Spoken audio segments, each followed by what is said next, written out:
Alamin ang latest weather update ngayon dito sa Sir Aris Official Weather News Today.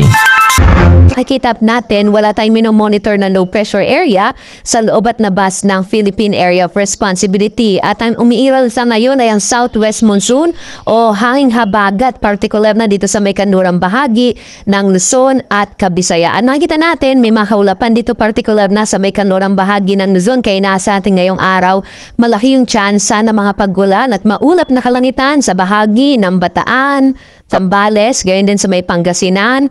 Ang kamay nilaan makaranas din ng mas malaking tsansa ng mga paggulan lalo na mamayang hapon hanggang sa gabi at maging ang bahagi po ng Batangas, Cavite, Occidental Mindoro at Palawan. Dulot nga yan ng southwest monsoon o hanging habagat na muling nagbabalik at makaka-apekto particular na nga dito sa may kanlurang bahagi ng Luzon at Visayas. Kung papatuloy yan para sa linggong ito, no? Sa mga susunod pa po ng mga araw kay asahan natin ang maulap na kalangitan na mas malaking tsansa ng mga paggulan sa kanlurang bahagi ng ating bansa.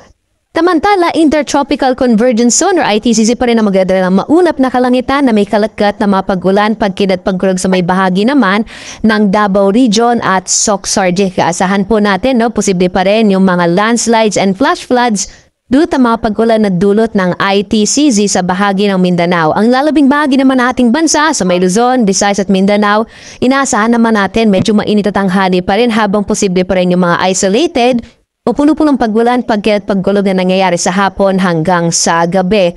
Sa ngayon nga, base sa ating mga pinakahuling datos, wala tayong minomonitor na low pressure area at manit din yung chance na magkaroon tayo ng bagyo sa mga susunod na araw sa loob ng Philippine Area of Responsibility.